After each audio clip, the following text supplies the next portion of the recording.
The joint statement ran for paragraphs, and almost all of it was diplomatic furniture, the phrases copied from one communique to the next.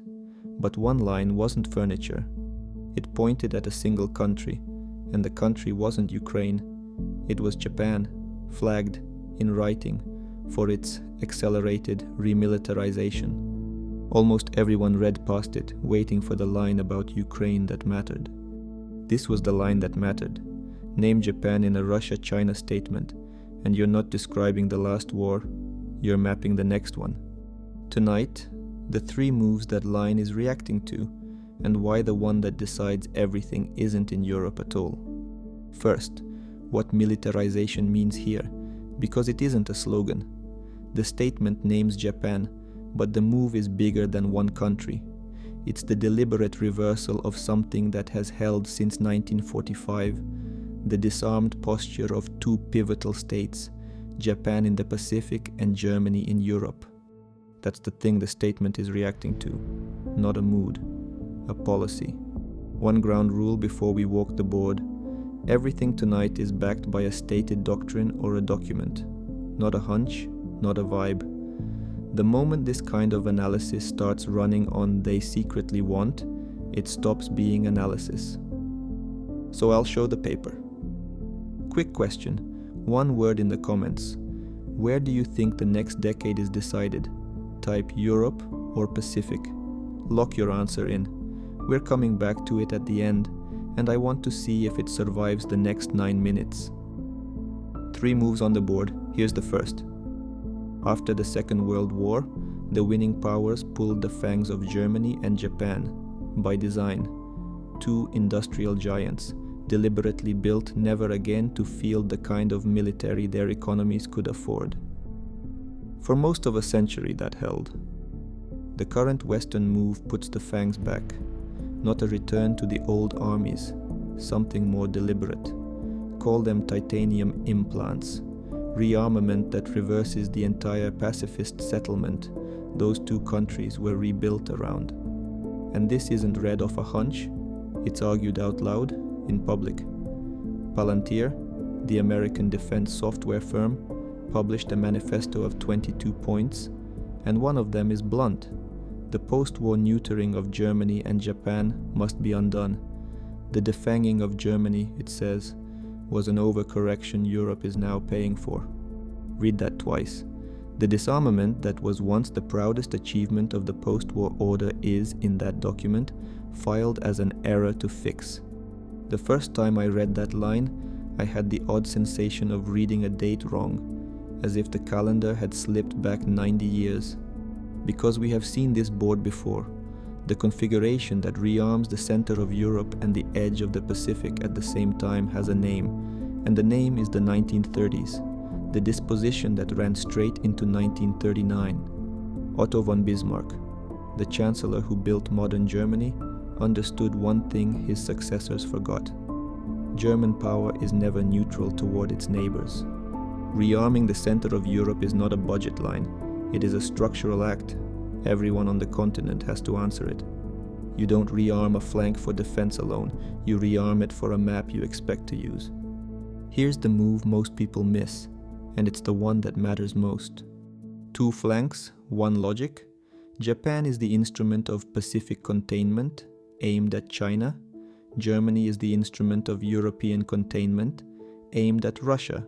Same blueprint, 2 ends of the same Eurasian landmass. But the blueprint was drawn for a world that has since inverted. Through the Cold War, the heavier threat sat in Europe. The weights have switched. Russia is weaker than the construction assumes. China is stronger than it was built to contain. So the load slides east off the continental flank onto the maritime one. Halford Mackinder, the geographer who gave us the idea of the Eurasian heartland and the flanks that ring it, would recognize the shape instantly. What he couldn't have priced is which flank now carries the weight. For a century the answer was the land. The answer turning the corner now is the sea. I've been reading these force posture shifts for years, and the tell is always the same. Follow the budget, not the speeches. The speeches still talk about European security. The procurement talks about the Pacific. So drop the idea that containment is a single wall. It's two doors and they were never load balanced. The heavier door opens onto the Pacific.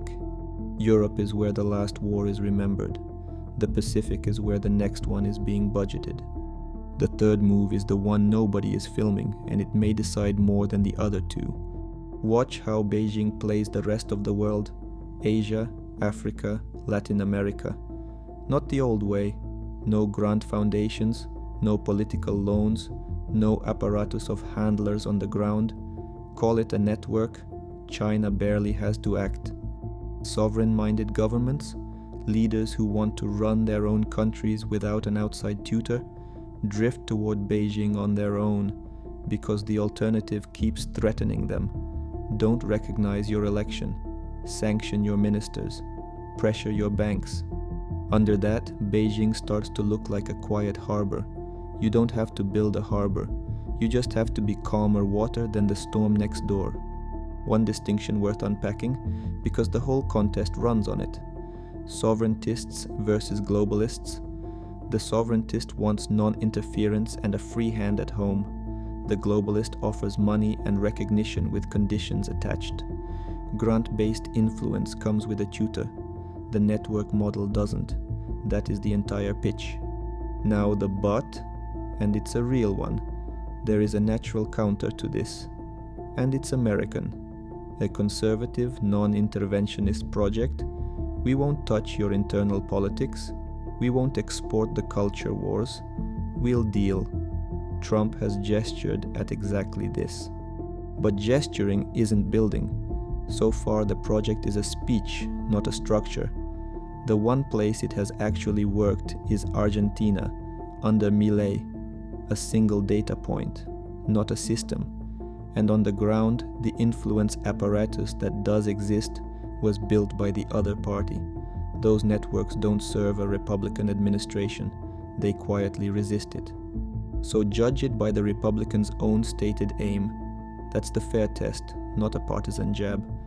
By their own goal, the alternative to China in the global south does not yet exist.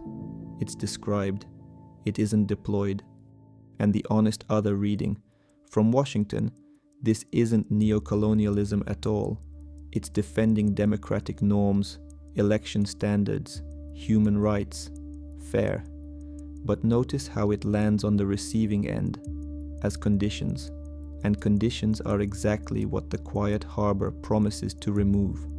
Kishore Mahbubani, the Singaporean diplomat who has spent decades telling the West that its hour of automatic deference is over, has a blunt version of this. Much of the world is done asking permission. When the giants shove, it's the smaller ground that gets trampled, and that ground is learning to pick the giant that at least doesn't lecture. So, second question, does the United States actually build a real alternative this cycle? Or does the global south drift to Beijing by default? Type builds or drifts. I read every one of these. Now put the boards together because they were never two stories. Rearming the flanks and the quiet contest for the global south are a single strategy, a Sino-Russian reading of a single Western one. And that line from the top, Japan, named in writing for its remilitarization, wasn't a throwaway. It was the table of contents for everything we just walked. It's the 1930s board reshuffled. The same configuration that preceded the last great power war, the flanks arming, the center hardening, but the pieces have changed weight. The rising power isn't in the center of Europe this time, it's in the east. And the contest for everyone watching from the sidelines has already started. So go back to your first answer, Europe or Pacific? Did it survive the three moves? If you switched, tell me which move switched you. That's the comment I want to read. If this was a useful way to see the board, subscribe and stay for the next conversation. There's a lot worth your time ahead. Either way, watch the Pacific. That's where the budget is pointing.